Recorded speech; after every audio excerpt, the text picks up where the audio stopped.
Vamos a hablar ahora de la justificación del Estado. Cuando nos referimos a esto, a este término de justificación del Estado, de lo que se trata es de encontrar la justificación de la autoridad, es decir, del poder coactivo del que está investido el Estado, porque en virtud de este elemento, de este poder coactivo, es que se exterioriza precisamente y se materializa la acción del Estado y permite reconocer su existencia en el seno de la sociedad humana.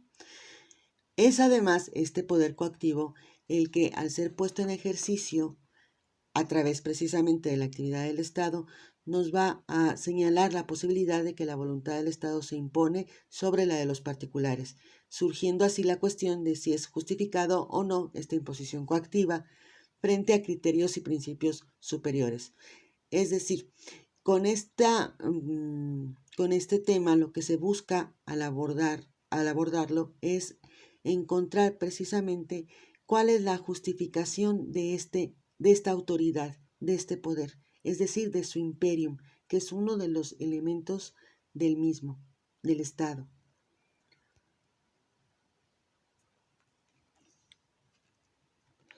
Sabemos que el Estado es un hecho social, es un hecho resultado de la actividad social, es una institución humana y por lo tanto en su formación como un acto humano obviamente va a tener una influencia de la voluntad del hombre, es decir, va a ser constituido por la voluntad del hombre iluminada por la razón. Sabemos que las instituciones humanas tienen la característica de ser resultado de la voluntad humana, a diferencia de las cuestiones naturales que son resultado de una necesidad, independientemente de que el hombre tenga la voluntad de hacerlo o no hacerlo. De esta manera tenemos que el Estado es producto de una voluntad, porque es resultado de una acción que implica precisamente la voluntad del hombre para constituirlo. Bueno, ya teniendo este antecedente, podemos iniciar con el desarrollo del tema. En primer lugar, bueno, vamos a tener que tomar algunos cuestionamientos que realiza Jelinek para poder entender o para poder encontrar precisamente la solución a este problema de la justificación del Estado. Él nos hace un planteamiento, 4 preguntas. Nos dice, ¿por qué debe de existir el Estado con su poder coactivo? Sería la primera. ¿Por qué debe el individuo someter su voluntad a la de otro? ¿Por qué y en qué medida debe el hombre sacrificarse a la comunidad?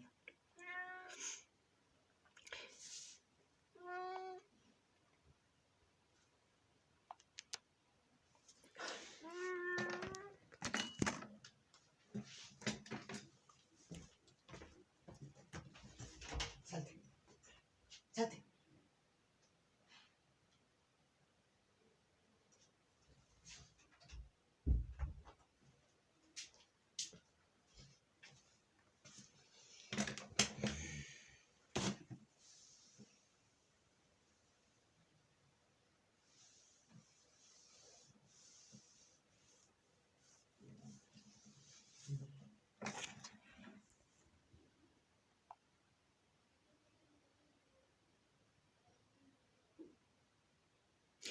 Cuando contestemos estas preguntas de manera fundamentada, entonces vamos a encontrar o vamos a haber llegado precisamente a la razón de ser del Estado, el apoyo de su existencia, en una palabra, a su justificación. Por otra parte, tenemos que, para poder hacerlo, vamos a tener que hacer uso del método filosófico o de la filosofía en sí mismo, de cuestiones como de ramas de la filosofía como la axiología o la ontología para estudiar la esencia o los valores del mismo, sobre todo porque por la naturaleza de la función del Estado se trata de cuestiones que no van a ser estudiadas como pudiéramos o con los mismos métodos que pudiéramos estudiar lo relacionado, por ejemplo, con la sociología, con la historia o con el derecho. Tenemos que hacer uso precisamente de estas de estas ramas de la filosofía para poder entender la justificación del Estado.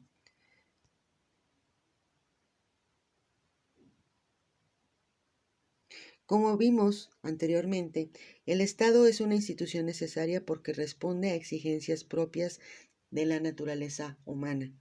Por lo tanto, en función de estas exigencias es que el hombre toma la voluntad de crearlo, de manera consciente y racional. De esta manera es que el Estado es una institución que se va a crear en el seno de la convivencia humana y tiene, por tanto, causas sociológicas e históricas. Es decir, desde el momento en que surge la sociedad, desde el momento en que surgen las primeras sociedades y que empiezan a evolucionar, obviamente se está generando todas las causas que van a dar origen o que van a ser la semilla que van a fomentar precisamente la creación del Estado.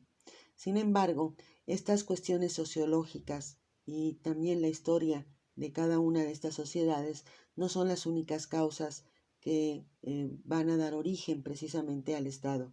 También existen otras causas, como sería la legitimidad que tiene el Estado para amparar o para ampararse de este poder y para poder imponerse sobre los hombres y a su vez a través de esta imposición poder exigirles que sacrifiquen su voluntad, que sacrifiquen incluso bienes como sus propias intenciones o propósitos en la vida, ¿no? Y todo esto obviamente en función del bien común. Es decir, es, es algo que es legítimo y por lo tanto, cuando es legítimo, vamos a poder, mejor dicho, cuando encontremos que es legítimo, en función de esto, es que nosotros vamos a poder entender que se encuentra justificado. Bien, vamos a ver ahora algunos antecedentes. Sabemos que a través de la historia, del pensamiento político y del pensamiento filosófico, han sido varios los filósofos, sociólogos, economistas inclusive, y politólogos que se han enfocado al estudio del Estado y que han buscado precisamente encontrar su justificación. Tenemos entre ellos a Platón y Aristóteles, por ejemplo. Luego tendríamos a Santo Tomás y a San Agustín en su intención de concordar precisamente la filosofía clásica con la filosofía cristiana y tratar de encontrar esta justificación del Estado, ¿no? Luego tendríamos el caso de Hobbes para justificar el Estado absolutista. Luego tendríamos el pensamiento de Rousseau, de John Locke, de Montesquieu, de Marx inclusive, con sus ideas a través de las cuales nos manifiesta que el Estado no tiene razón de ser y que debe dejar de existir. Sería, digamos, la tesis opuesta a la justificación del Estado. Creo que podríamos decir que él en vez de justificar el Estado busca justificar la falta de necesidad del Estado, la inexistencia del Estado. Y finalmente autores más modernos como Jelinek. Todos ellos tienen en común que buscan encontrar a través de su razonamiento y de su estudio precisamente todo lo relacionado con el Estado, fines, justificación, valores, etc. Bien, en este orden de ideas y precisamente con la intención de llegar a encontrar nuestra meta, a alcanzar nuestra meta, que es encontrar la justificación del Estado, sabemos que dentro, en función de los pensadores que vimos anteriormente, algunos atribuyen la justificación del Estado a sus orígenes. Toman un enfoque que lo van a tomar precisamente en función de lo que va a dar razón a la existencia del Estado. Y por otro lado, hay otros pensadores que se van a enfocar precisamente en lo que les comentaba con la diapositiva anterior, que sería su legitimidad. Vamos a recordar, en primer lugar, algunas de las teorías que nos hablan sobre el origen del Estado. En primer lugar, tenemos las teorías que se fundan en el hecho de que el Estado es una necesidad religiosa. Estas teorías son las teorías teológico-religiosas y sostienen que todas las cosas han sido creadas por Dios y en él encuentran su primer principio y su último fin. Entonces, el Estado tiene su origen en Dios, en la divinidad, y se justifica en la medida en que acata sus mandamientos, precisamente. Esta teoría pertenece a una cosmovisión que implica la existencia de un orden divino, regido por leyes que tienen vigencia tanto en el dominio de la naturaleza como en el dominio de los actos humanos, lo que nos va a dar por resultado que el poder político, gracias al principio de causalidad, tenga su origen primario en Dios y en atención al ordenamiento divino que rige el universo. Sometido a las leyes eternas promulgadas por el mismo Dios. Este pensamiento lo podemos resumir en la frase de San Agustín que dice: el Estado es obra de Dios al dar a los hombres la paz temporal y todo lo que es necesario. Bien, por otra parte tenemos las teorías que encuentran el origen de Dios en una necesidad física o natural del hombre. Estas teorías tratan de explicar la existencia del Estado en la circunstancia de que considera natural el dominio de los débiles por los fuertes, un fenómeno que se realiza tan solo en función o en respuesta de las leyes naturales, sin que para ello intervenga la voluntad humana. Es decir, es algo que sucede porque tiene que suceder, así como el crecimiento de una planta o el nacimiento de un bebé o la muerte de un ser humano, etc. Son cuestiones naturales. Esta teoría de la fuerza, obviamente ustedes creo que la recuerdan, se encuentra uno de sus principales precursores es Hobbes en su libro Leviatán. Él nos dice que el hombre es el hombre, el hombre es el lobo del hombre. Dice que los hombres en el estado de la naturaleza son guiados o impulsados por un ímpetu egoísta y por lo tanto van a tener la tendencia a combatir uno contra otro. Obviamente esto en función de la propiedad privada, ¿no? Que sería la primera causa de esta lucha o de esta pugna entre los seres humanos.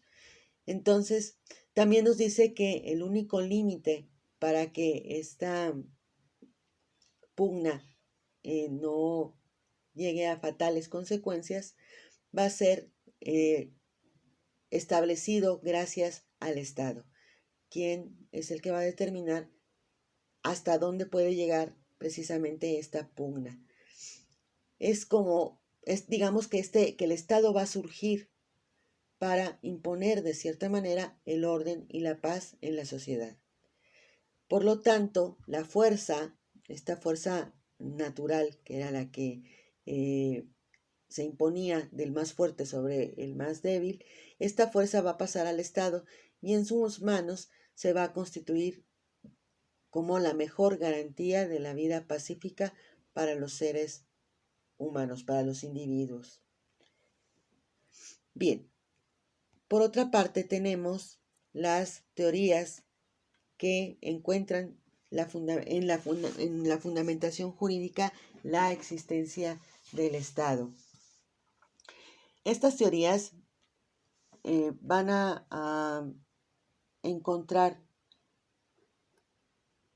en un principio jurídico la razón de ser del Estado y van a justificarlo como un principio que es incluso superior y anterior al mismo y por lo tanto A este principio se debe de ajustar tanto el ordenamiento positivo, es decir, la norma, como la actividad material del Estado. A través de la historia, este principio se ha presentado en diferentes formas, a través de diferentes teorías. Por eso son varias las teorías que justifican eh, jurídicamente al Estado. Estas teorías las vimos ya también anteriormente y son la teoría patriarcal, la teoría patrimonial y la teoría contractual. La teoría patriarcal es la que establece el origen del Estado en la familia. Nos dice también que el Estado es una ampliación de la misma, así como los hijos se someten a la autoridad y obedecen al padre, de la misma manera los ciudadanos se deben de someter a la autoridad del Estado. Esta teoría, digamos, tiene su fundamento en la cultura griega, las antiguas culturas, la cultura griega, la cultura romana, en donde el pater familia era el que tenía el control de la familia totalmente, ¿no? Entonces, los hijos tenían que obedecer absolutamente todo lo que estableciera y ordenara el pater familia. Incluso el pater familia podía llegar a disponer de la vida de todos los integrantes de su gens, de su familia. Bien, luego tenemos la teoría patrimonial. Esta teoría le va a dar importancia a la propiedad. La va a considerar como un derecho anterior y superior a las mismas normas del Estado. Y en función de esta va a fundamentar la autoridad pública. Nos va a decir que el Estado se va a justificar en función del derecho de propiedad, porque al Estado le corresponde precisamente defender este derecho. Luego tenemos la teoría contractual. En esta teoría nos dice que en el estado de la naturaleza, el hombre vive de manera poco afortunada. Vive de forma esclavizada, es víctima del egoísmo y de las pasiones. Entonces, es que surge el Estado. Nace en consecuencia de un pacto que de manera voluntaria lleva a cabo el hombre y que tiene por objeto evitar precisamente estos males que se derivan de estas deficiencias humanas. Por lo tanto, el Estado va a recibir el poder en función de esta renuncia, de una renuncia que hacen los individuos a sus propios derechos con la finalidad de que sean limitados. Y es entonces cuando surge esta necesidad del Estado en función del bien común. Bien, ahora veamos las teorías que se encuentran fundamentadas en el carácter moral del Estado. Estas teorías son teorías de naturaleza ética y vamos a tener que dentro de ellas surge las teorías éticas, la teoría psicológica y la teoría de la solidaridad. Las teorías éticas van a justificar al Estado demostrando que el Estado es producto de una necesidad moral de los hombres. Por lo tanto, estamos frente a teorías que son afines a lo que serían las teorías teológico-religiosas, puesto que nos hablan de una necesidad moral del Estado que deriva precisamente de que el individuo acate los mandamientos divinos. Por otro lado tenemos las teorías psicológicas o la teoría psicológica. Esta va a fundar la legitimidad del poder público en las tendencias o en los impulsos que tiene el ser humano y que lo van a llevar a formar una sociedad y posteriormente un Estado. Estas teorías, digamos, podemos decir que toman su inspiración en las teorías o en la filosofía aristotélica que nos habla de que el ser humano es un son politikon, es un ente social por naturaleza. Y en función de estos impulsos sociales es que estas teorías psicológicas legitiman la existencia del Estado. Finalmente tenemos las teorías solidaristas. Estas tienen sus orígenes en cuestiones de naturaleza sociológica y sostienen que la justificación del poder emana del hecho mismo precisamente de la solidaridad social. Esta solidaridad social impone cargas, impone obligaciones a los hombres y estas van a dar lugar a sanciones en virtud de que si no son cumplidas, obviamente van a ser sancionados. Y de esta manera se va a originar la necesidad de la autoridad que va a ser la que va a imponer precisamente estas sanciones dentro o para los que no cumplan precisamente con estas normas. Bien, con esto concluimos lo que serían las teorías que justifican al Estado a través de sus orígenes, en función de su origen. Ahora veamos las que lo justifican en función de su legitimidad.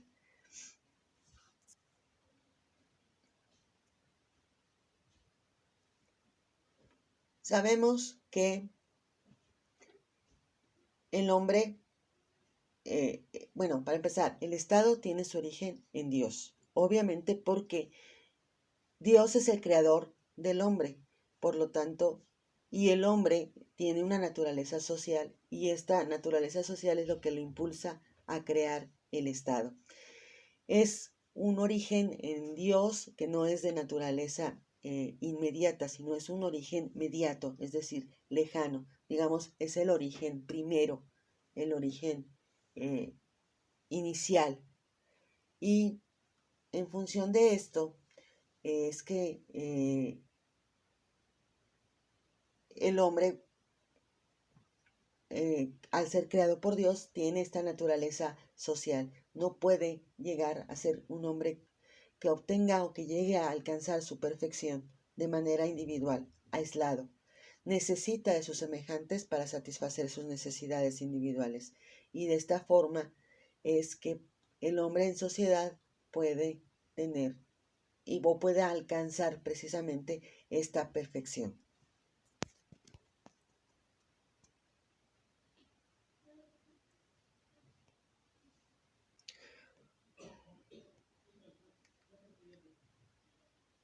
En consecuencia de la convivencia o de esta naturaleza social, tenemos que la autoridad va a ser necesario la existencia de un ente con un poder superior que se pueda imponer a la vida social, porque en cuestiones de esta naturaleza, el ser humano de manera racional está consciente que para el cumplimiento de sus fines tiene que acatarse al beneficio de la sociedad y por lo tanto tiene que ser coherente precisamente con sus necesidades individuales, porque éstas no se van a satisfacer, no se pueden satisfacer completamente si no es a través de la sociedad. Solo el individuo no sobrevive, no puede perfeccionarse. Por lo tanto, tiene la necesidad de que exista precisamente esta autoridad, esta convivencia y esta sociedad. Ahora, esta sociedad necesita que se lleve a cabo a través de una manera armónica y únicamente va a poder ser así si se encuentra regida por un orden jurídico que señale los lineamientos de las acciones,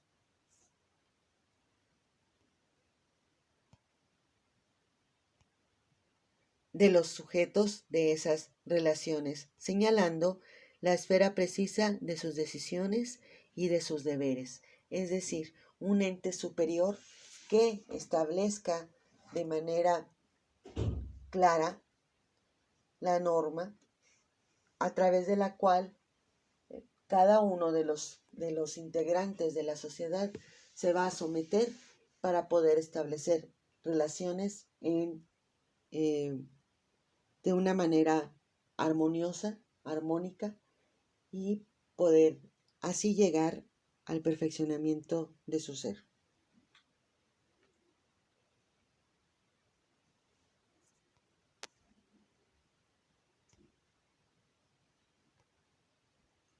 Entonces, tenemos que este orden jurídico entraña como requisito esencial su imposición imperativa para que tenga validez como tal, y esa imposición entraña a su vez la existencia de un poder que la efectúe.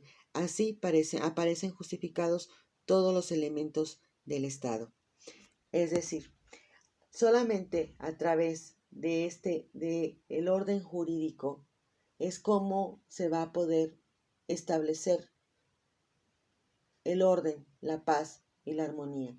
Pero este orden jurídico, a su vez, requiere la existencia de un poder superior que aplique mediante su poder coactivo e imponga esta norma, este orden jurídico.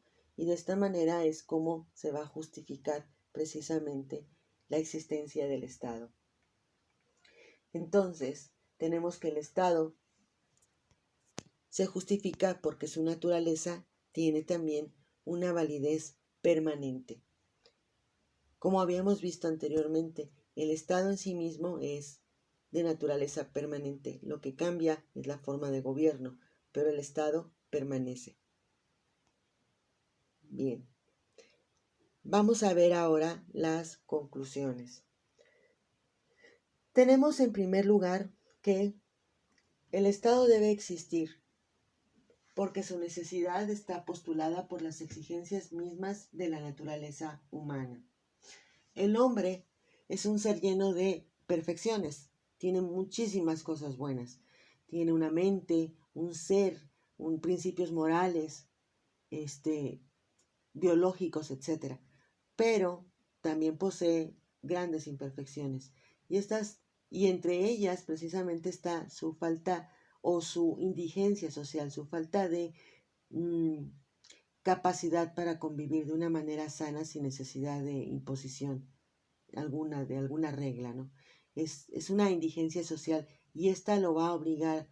Además, también esta indigencia